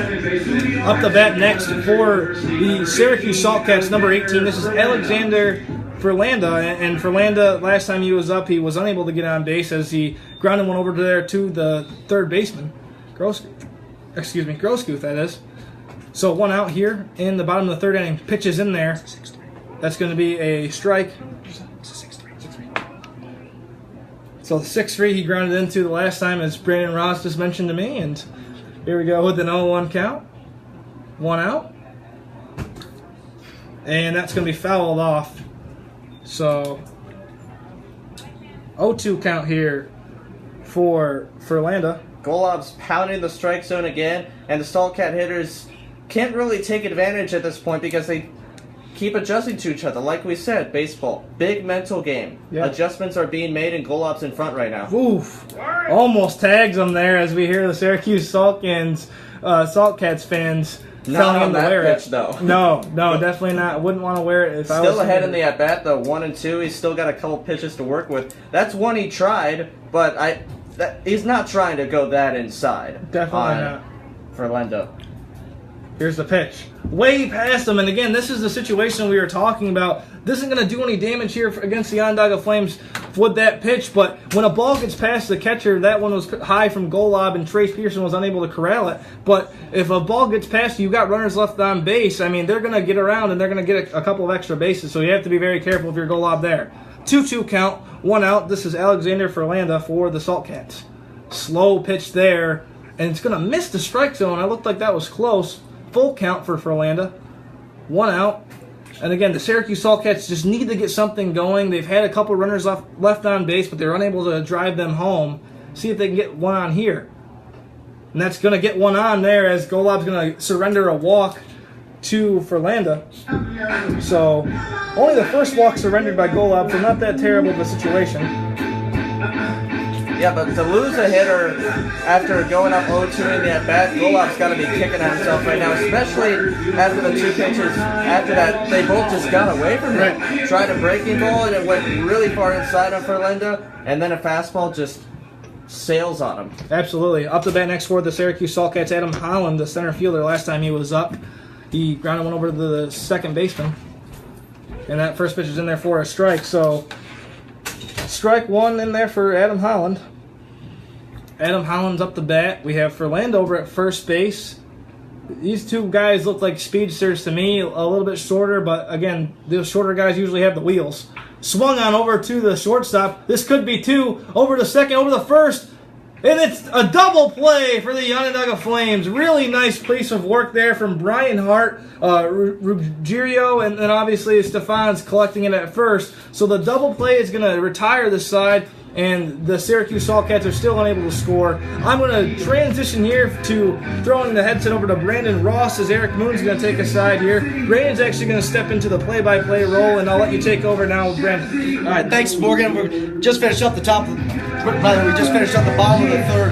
Flames still have a 1-0 lead. What did you notice out of that last inning? Out of the last inning, I mean, that was a really nice play for the Onondaga Flames because I was concerned with, getting a runners left on base and see if the Flames were able to capitalize on defense. We saw a double play turn there against two of the quicker guys on the Southcats team. How about you? What did you see out there, Brandon? I agree with you. You guys saw a lot of good teamwork there. And what do you notice? The big thing that we've seen a lot here with all the guys backing each other up. What do you notice about the chemistry on this team so soon to the season? Well, I tell you, I mean, we watched them practice yesterday, and I think that one practice, I know how silly this is, having one practice under your belt, you get to meet some guys, you get to see their tendencies, what kind of athletes they are, and then obviously living together over at Bryan Stratton College clearly is paying off and paying dividends for this team because they seem to trust each other, they have each other's backs, and this is a really, really talented group. I'm seeing a lot of special players out there, Brandon. Certainly, and now Bryce Cundiff, I'm obviously going to go out for his second inning on the mound. What do you think he needs to work on for his last inning, or do you think he just keep doing what he's doing? Well, I mean, we only saw him for those couple of batters, so I think for him, I think he's just got to find his comfort zone, see what pitches are going tonight, what aren't, and then obviously try to find the strike zone as much as you can, and obviously hold the lead 1-0 and let the Syracuse Saltcats use the bats to get back in this game. Absolutely. And now, what do you think is the biggest thing that the Flames need to do here in this inning? Well, the Flames, I think they just got to keep it going. Obviously, up the bat next is going to be Marshall Wynn. He was unable to do anything last time he was up, but I think they just got to keep it going. They've had some success, but the last inning they were unable to do so. Let's see what they have in store for us. Thanks, Morgan. Now we're in the top of the fourth. Marshall Wynn going to lead off for the Flames. First pitch is popped up, shallow right field. Moving over there is Ferlenda, and he'll make the catch right in front of Patterson, and a quick first out for the Flames. So a really nice play there for the Saltcats. Routine. Now coming up to bat for the Flames, Nick Garcia. We mentioned earlier, naturally a pitcher listed on the roster as a pitcher, but DHing tonight. DHing tonight, and we'll see if he has anything in store. Unable to get a hit thus far in this game. First pitch is outside.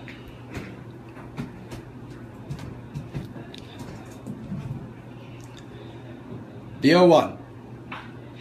Shot down the third base line, and that'll be a base hit. Gets between the third baseman and the shortstop, and he's going to get in there with a single. Really nice hit there by Nick Garcia. And again, he's DHing for a reason. Obviously something us three don't know because he's listed as a pitcher, but clearly the coaches see something in him, and that's exactly why he's in the position that he is.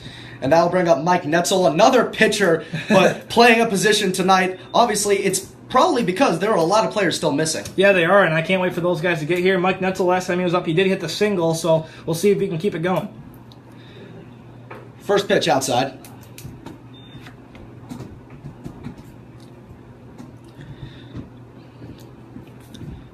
One out in the top of the fourth. Flames lead 1-0. Nick Garcia leading off first, and the 1-0 pitch to Mike Netzel.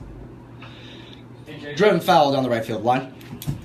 So that one's going to be fouled off, and like you said, Brandon, and again, you just got to stay alive here, see something that you like. Obviously, he's seeing the pitches from Cundiff, so if he can straighten that out, that could be a blooper and potentially get some runners in scoring position. Do you really think that the running up the pitch count on these pitchers and cycling through them is going to make much of a difference?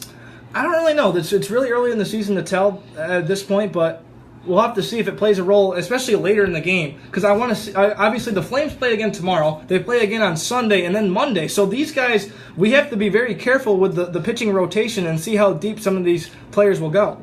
The 1-1. Misses high, count now 2-1.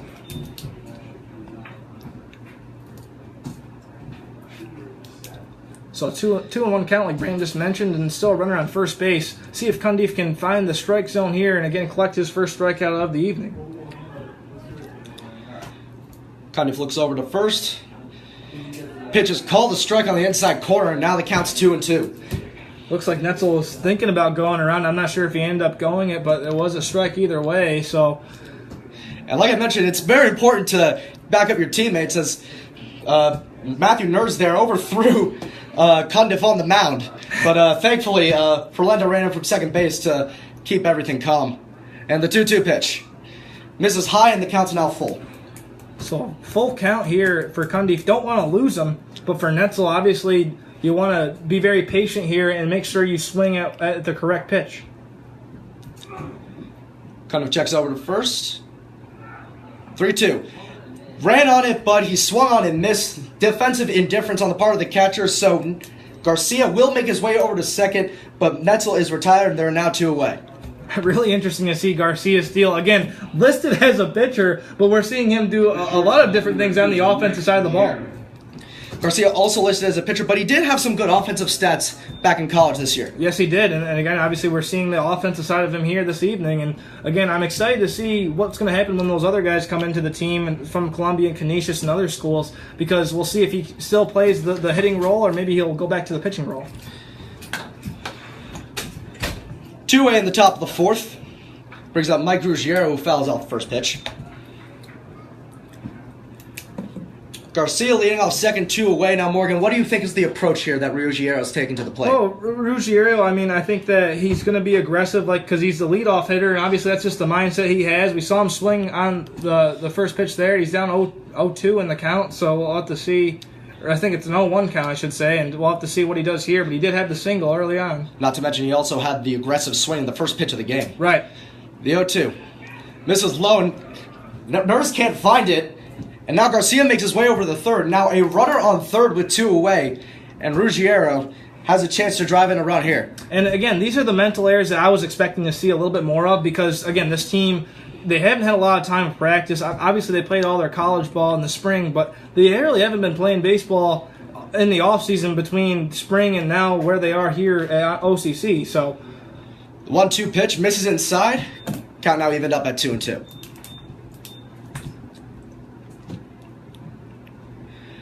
Excuse me, correction there. It is now 2-1. Some snafus on the part of the scoreboard. The 2-1 pitch is fouled off. Looks like it got a piece of Ruggiero's foot. But he'll just walk it off. I tell now you, the count will be 2-2. I tell you, Brandon, those ones are the ones that hurt the worst, because that's something that hurts right now, and then obviously later on when you have to run on that foot, it's going to hurt even more. I've definitely had my fair share of shin shots and foot shots. Garcia taking a slight lead off third, the 2-2. Caught on and missed, and that will retire the side. No runs, 1 hit, 1 man left on base in scoring position at the end of 3.5. The Flames have a 1-0 lead, and now we bring Eric Moon back into the broadcast booth. Eric, what did you notice in the top of the 4th? Well, the Flames are getting runners on base. They keep doing it, but they keep stranding runners. I don't have the number in front of me right now, but I believe the Flames are at about 7 runners left on base. I've seen worse, however, but it's not encouraging that you're getting runners on base, but you only have just 1 run on the scoreboard with 6 hits. You know, they just got to start taking advantage of their opportunities, and some of that's just growing pains, getting used to playing with this team. Yeah, now you mentioned Jake. Now, as mentioned in the last inning, he was warming up in the bullpen. Now he's taking out the mound side armor Jake Griffin stepping forward. What are you looking to see from him? Throw strikes. Goal through strikes, and he was successful with that. You just got to throw strikes. It's pretty simple, really, as a pitcher. You know, you have all these breaky pitches and stuff, but you got to throw strikes when it comes down to it. Now, what is the thing about sidearm pitchers? They're so uncommon, but surprisingly, they're more common in college than in the pros. And what do you think stuns hitters so much about the sidearm? I think it really depends on which batter's box you're in. If you're a righty against a right-handed sidearmer, it's just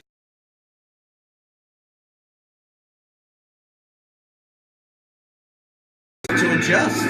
Now, obviously, leading up for the Saltcats in this inning is right fielder Drew Patterson. First inning, he hit that whopping triple down the right field line. A diving attempt made by Netzel, but he couldn't get it. Now, what do you think is the approach to get him out here? I think that, like I said, throw strikes. You know, Patterson, he's a right-handed hitter, so Griffin's got to, you know, maybe mix up his pitches. You know, throw him a fastball, start things off, sprinkle in a couple breaking pitches, get him over the plate, get 2 strikes on him, make him chase something. Eric Moon, thank you for joining me for this middle inning analysis. Morgan Chapman now joins me back in the booth. Now, what are you looking? Now we got Eric's opinion. What do you think Griffin needs to do to get Patterson out here? Well, I'll tell you what, I have an unusual situation with Jake Griffin because he's actually my roommate for the summer, and he's a real quiet guy, but he's all business about baseball, I tell you that, and I'm excited to see the sidearm and how that'll affect the Saltcats. Certainly a good quality to have. First pitch is high, counts 1-0 early.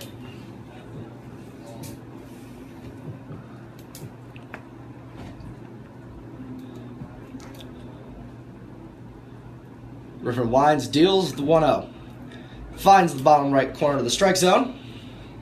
And again, Counts now 1-1. And again, like Eric was mentioning, though, all you really can ask for out of these guys is just hit the strike zone. Find something that you like. Nothing. You don't need to be too fancy. It's summer ball, but Griffin looks like he's doing that right here. And precision pitching again. Catches right on the outside corner. Painting the corner as early Griffin is, and the count's now 1-2.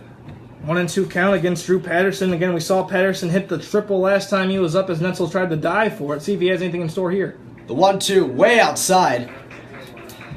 Peterson had a fun time trying to keep that one from going to the backstop. Nobody was on base, but he made a decent catch nonetheless. Counts now even up at 2-2. Talk about having your teammates back there, huh? There you go. Chemistry is very prevalent here early on for the Flames.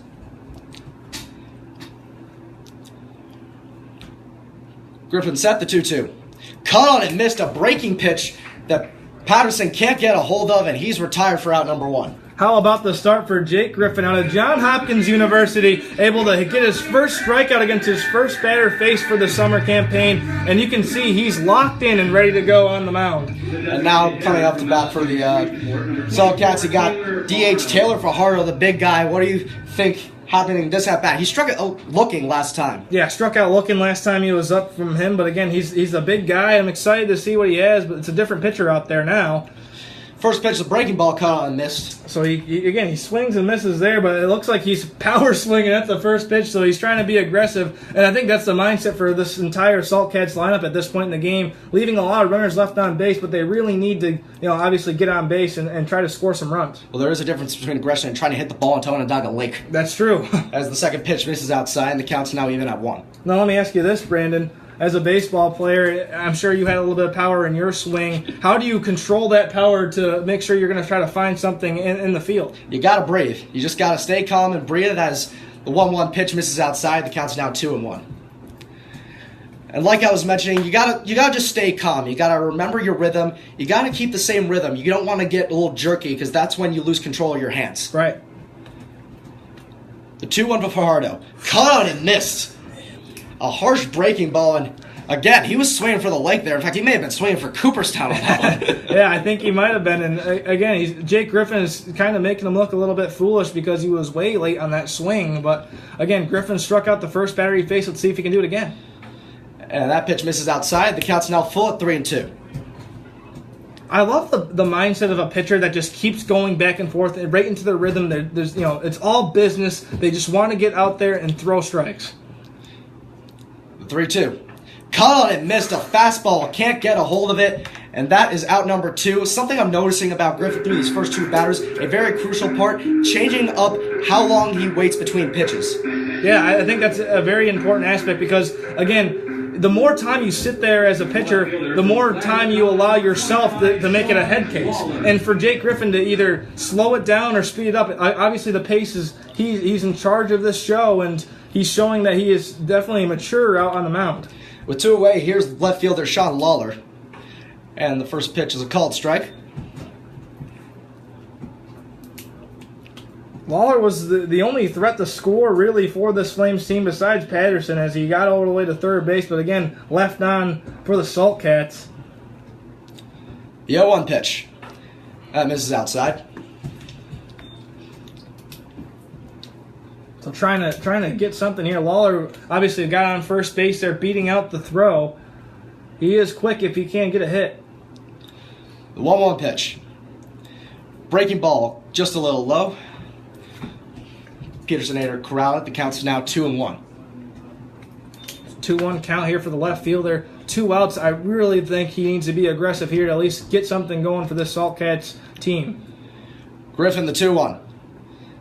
Just misses the outside corner, and the count's now 3-1. Not a great position for Griffin in this at-bat. Definitely not, but again, for Griffin, he looks confident. He looks confident still, and I'm sure he's not shook yet because he hasn't been able to do anything too bad. 3-1 pitch is fouled back, and the count's now full at 3-2.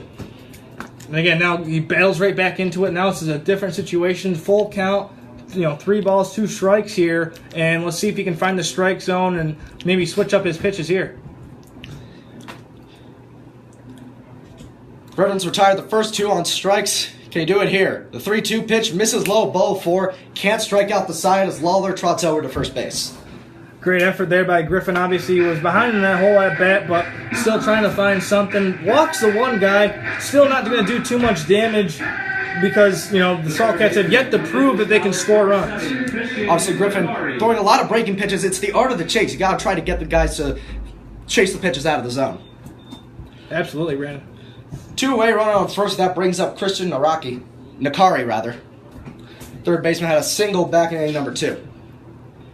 First pitch misses way inside, just a few inches away from his knees.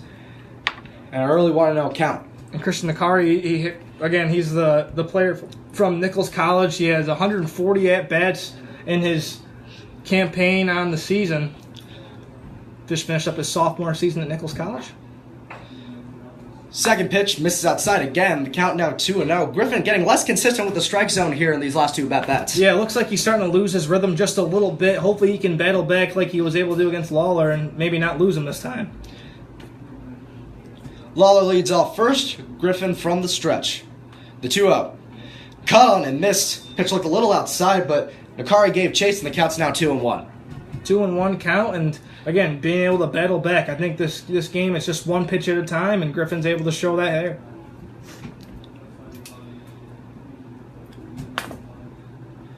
Two on count here on Christian Nakari. Griffin deals. Low and outside. Pearson picks that one up, and counts now 3-1. You gotta be a little careful here if you're Jake Griffin. You don't want to walk a runner into scoring position on 2 straight at-bats. Definitely not. Lawler takes the steps off second. Griffin from the stretch. Cut and miss behind the backstop. Counts now full, 2 outs. You got to expect Lawler to run here. Absolutely, and I just looked at the book by Eric Moon, and he just noted to me that that was his 23rd pitch of this inning. Not what you really want to see because you want to keep that at least 20 or below. So hopefully Jake Griffin can get out of the situation. It's really interesting considering though he ran through those first 2 batters rather quickly. Yes, he did. 3-2, 2 out here in the bottom of inning number 4. The pitch, cut on and miss, and Griffin gets out of trouble there. That'll be no runs, no hits, 1 runner left on base for the Saltcats. And at the end of 4, the Flames still have a 1-0 lead. And now Morgan Chapman will take a quick break, and we'll have Eric Moon in the booth. And now, Eric, what'd you notice out of the Flames in that inning? Well, Griffin, he'll work a lot on the mound. He'll mix and match his pitches. He really likes that outside corner against the right-handed batters, which is that deceptive fastball to them where, it looks like it's going down the middle, maybe on the inside corner, but suddenly outside corner, maybe outside of the zone, and you swing and miss that. That's why he struck out 3 of the 4 batters he faced. They were all right-handed batters. Lawler was seeing the ball better simply because he was a left-handed batter. It's a big advantage against those sidewinders. Of course, Griffin always trying to get the guys to chase, but that could be costly, though. Once they get a hang of it, you can get them to take a lot of pitches, and that's really risky. Yeah.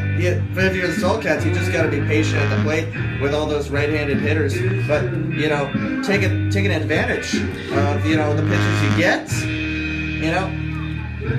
It'll be tough against a sidewinder pitcher, but we'll see how Griffin does. And now Cundiff entering his 3rd inning of work. He's only given him 1 hit in these last 2 innings, and only 1 guy that gave him a scoring threat because of a couple of ground balls. Now, what do you think's approach is here for inning number 3, which might very well be his last? I think you've heard me say it all night long. It's going to be played on a record throughout the night. Throw strikes. He's been doing it all night. It's been successful for him. And, the Flames have been aggressive at the plate for the most part in this game. But they are taking the pitches that they need to, and, sometimes, and there are good strikes to throw as well. Cundiff is throwing good strikes that, a hitter can't get a hold of.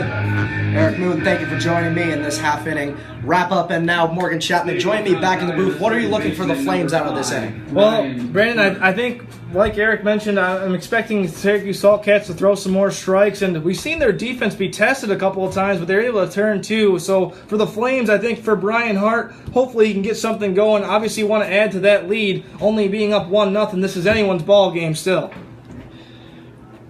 First pitch to Brian Hart is a called ball. Brian Hart walked in the 2nd inning, but also grounded into a double play back in the 1st. Yes, he did, and again, a situation where he obviously didn't want to do that, but unfortunately, that's just the way the ball went. 1-0 pitch, catches the corner, right up and in. And the count's now even at 1-1. Now, Hart pegged as a speedster for a while, but he does have a bit of pop. The 1-1 pitch just catches the knees, and the count now 1-2. Well, you mentioned the pop, and we've seen him make a lot of plays over there at second base, able to turn two a couple of times for the Flames, so obviously his fielding is up there. Let's see if he can get the bat going. The 1-2 pitch, cut on and fouled behind home plate. Have you liked how he's played in the field so far? He's shown very good consistency. I really particularly like that one play where he backed up, gave Golub on a pitch. It was chopped in the dirt, went right over his head, but like any good teammate, Brian Hart's there. Yeah, absolutely. I totally agree with you. That was a terrific play, and we've seen this team work really well together so far. The 1-2 pitch is popped up into shallow center field. Moving over there is Holland, and he'll make the easy catch for out number 1. So he flies out the center field like Brandon just mentioned, and obviously Brian Hart still yet to find something to get down, but still early in this season. Now it's back for the Flames. Mike Stefan had a couple good at-bats, had a deep fly out to left. He also got a single, and he came around to score. And we've seen him, again, make a lot of plays over there at first base. He's the reason why they've been able to turn two, because his foot's on the bag. He's securing the ball in his mitt. First pitch is a called strike. And quickly, Cundiff deals the 0-1. Chopped foul down the left field line. Nice. And quickly, Stefan is behind the count. Yes, he is. Nice snag over there by one of our assistant coaches for the Onondaga Flames. And we have a really talented coaching staff this season, that is for sure. That's certainly true. 0-2 count here in the top of inning number 5. 1 away. The 0-2 to Mike Stefan misses low, and the count now 1-2. So 1-2 count here for Stefan, and we saw him single first time he was up. Obviously, he faced a different pitcher. He faced Landry Mayo, and a lot of these Flames had some success with him, but Cundiff has really done a decent job out there. The 1-2 is fouled right back towards the press box, but thankfully the net's here to protect us. Really, again, you got to stay alive if you're Stefan's, and he's doing that out there, and again, for Cundiff, he's really having the battle. I'm kind of curious of what his pitch count is. Maybe I can figure that out from Eric Moon after this pitch. The 1-2. Chopped on the ground between third and short. Nakari rolls over, fires to first, and gets Stefan at first for out number 2. Nice play there by the Salt Cats, and Eric Moon just showed me that was his 36th pitch of the evening, and everyone's been going around 40 maybe. I don't think anyone's gone over 40 or 45, so his day is probably just about done here after this inning, I would say. But I mean, if he gets the last out here, 3 productive one-hit innings. Absolutely. And now going back to that ball that came back towards us, thankfully the net was there. Your reflexes have been ready. The first pitch to Trace Peterson is inside. Peterson a couple productive at bats, a single back in the first, and also garnered a walk back in the third. Again, Peterson's the bat that's ready to go at any time. We're really excited to see what kind of season he's going to have here for the Onondaga Flames, because he's a big guy. He hits the ball really well at Lake Erie College, and again, it's early in the season. Let's see if he can get something here. Last pitch was high. Counts now 1-0.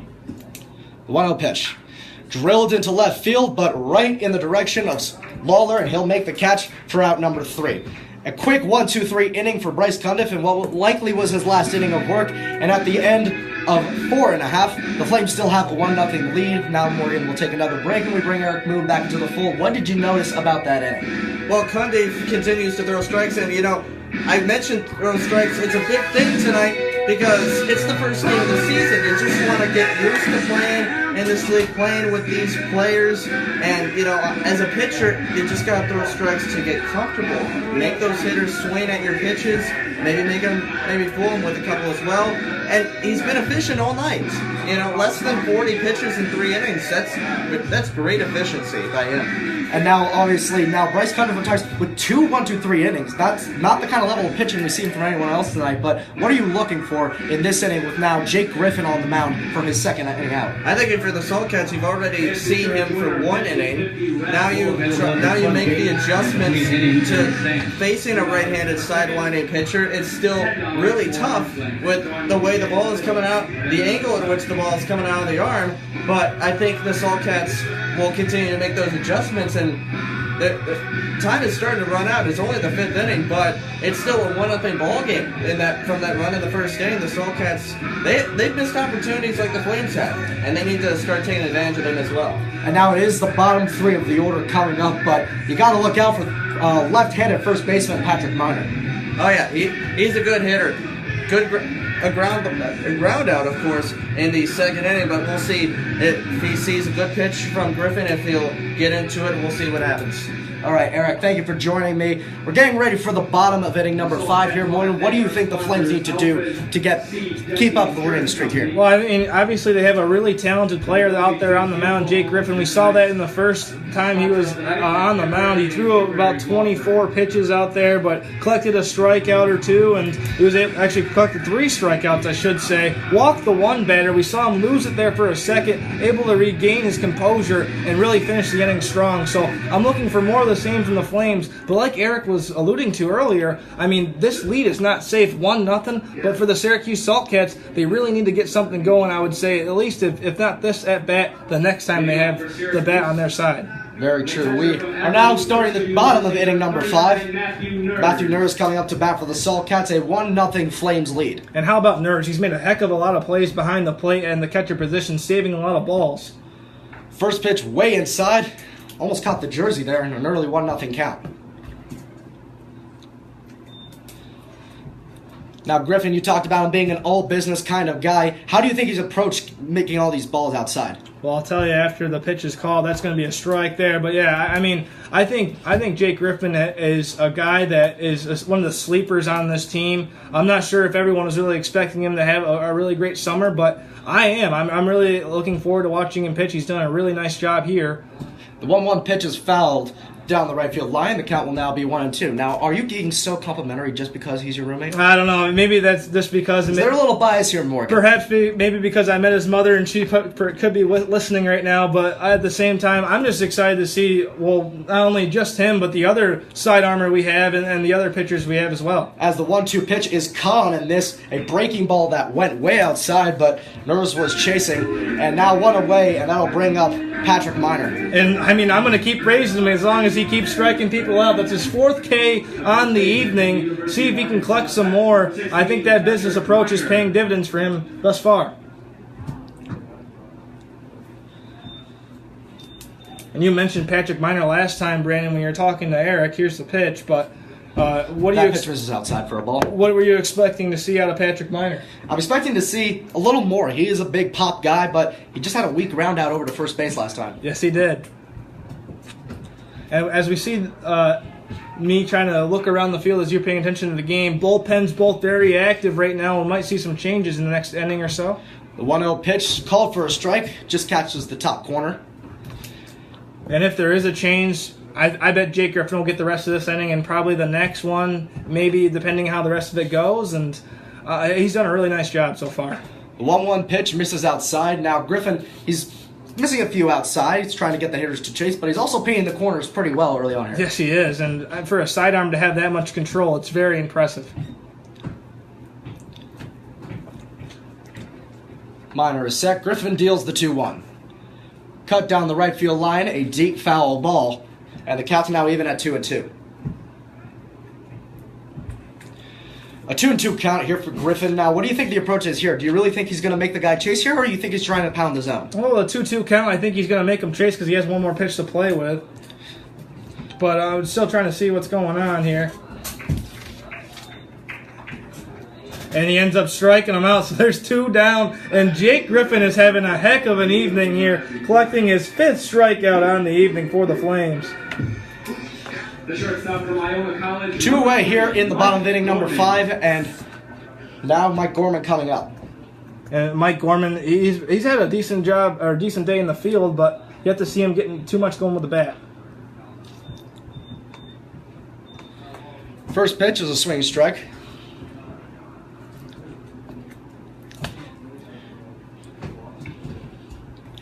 Gorman's retired the first 2 batters of this inning on strike. Did the same thing in the last inning. And ended up getting 3 strikeouts in the inning. Now, you think he's going to retire all 6 outs on strikeouts here? I don't know. I mean, it's got an 0-1 count. He's in a position to do so. I think he's going to try to get Miner to chase at something, though, not leave anything down the middle. But I think odds are, I would say he definitely has a chance. The 0-1 pitch misses. Count now 1-1.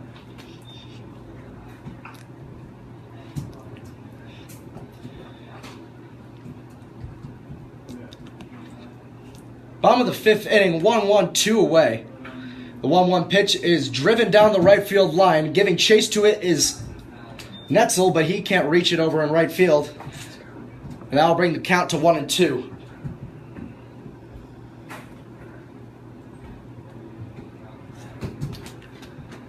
Again, really nice hustle play there from the Flames, though. We talked about that earlier. You know, they're working really well together as a team, and we're seeing that still. Guys all hustling to the ball, and that's all you can really ask for from a summer team. That's for sure. Gorman steps into the box. Griffin taking a quick step off. Crucial moment here. I mean, he could collect a strike and doesn't want to give up anything, so definitely want to have your feet set. Not to mention, if he doesn't strike him out here, you get the top of the order as Gorman fouls that one away. But yeah, I mean, I've been impressed with Griffin. I'm not sure his pitch count yet in this game, but I think he's doing a decent job, and he's at 37 now, so I mean, he's right in that region, and we'll have to see. But again, Miner's been doing a decent job of staying alive here. Or Gorman, I should say. The 1-2. Cut on and miss. The breaking ball gets into Chase, and that will retire the side. 6 outs and 6 strikeouts for Jake Griffin. And at the end of 5, the Flames still have a 1-0 lead. We're bringing Eric Moon back into the broadcast booth here. Pardon my language. Not pardon my language. Pardon my inability to speak English. But yeah, what did you notice out of the approach that Jake Griffin was taking on the mound that Well, I day? tell you what, the trick for Griffin is face right-handed batters. There's only one left-handed batter in the Soulcats order, Sean Lawler. The only one able to get on base, I believe he walked. You know, he struck out every batter he's faced that's right-handed. That's the trick here. That's the one thing, because he's fooling those hitters with the angle of his arm. The angle of that ball comes out of the arm, and he's just fooling all those right-handed hitters. That's for sure, and now it looks like we have another pitching change for the Saltcats. It looks like right-handed pitcher Logan Zavada is out there on the mound. What do you know about Zavada? Well, he's one of, I believe, 3 players from the Saltcats that are out of East Stroudsburg University. I'm guessing in Pennsylvania because all 3 players are from Pennsylvania. I think Zavada's the one exception that that is not from Scranton, Pennsylvania. Kingston, yes, he is from Kingston, Pennsylvania. As you might have heard Morgan Chapman point out to me, good right-handed pitcher on the mound for the Saltcats. We'll see what he's got tonight. And one of the bigger boys on the roster, a 6'4" righty. You expecting some power stuff or some nifty pitching from him? I don't know. We'll see what he's got on the mound. I think the pitch selection will be key, you know. As we've seen tonight, mixing and matching pitches has proved to be successful for these guys. Both the Flames and the Saltcats are getting less runners on base because the pitchers are adjusting to the hitters. We've seen it as the game has gone on. Easier for the pitchers to adjust than the hitters to adjust, especially on opening night in this league.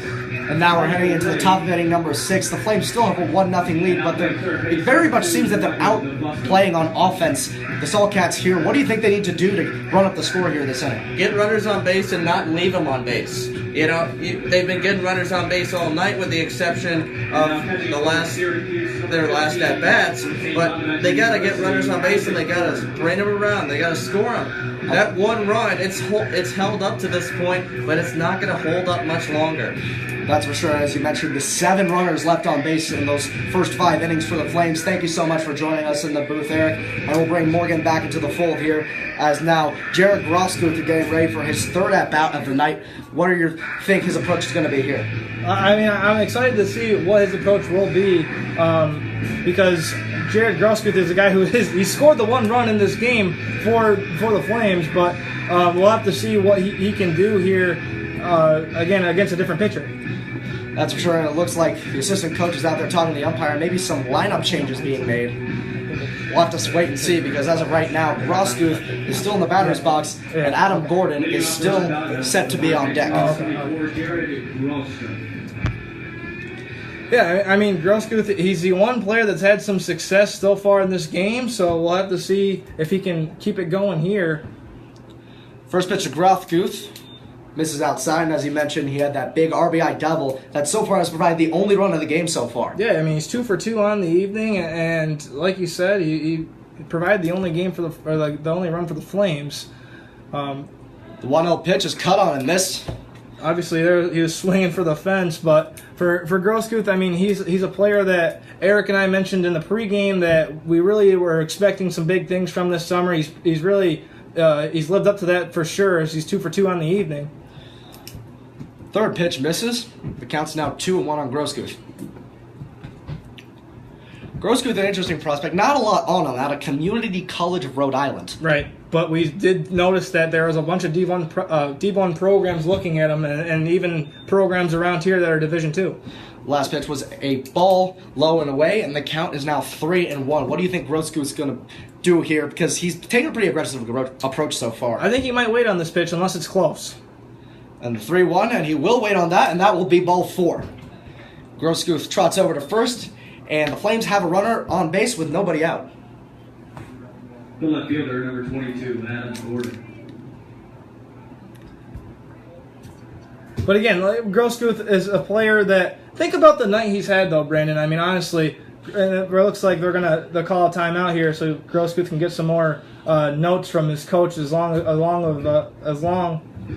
with Adam Gordon, I should say. But yeah, I mean, Grosskopf is a player that coming into this game, us three, we had high expectations for him, and he's living up to those expectations, going for 2 for 2 and a walk. Some really nice patience there. Obviously, he just finished his freshman campaign, but he definitely plays with a lot more maturity than a freshman. That's for sure. He's got a really patient approach. He likes to hit aggressive, but he doesn't swing at balls that are too far out of his wheelhouse. And now Grosskopf will trot back to first as the Saltcats head coach is out talking to Zavada after walking the first batter.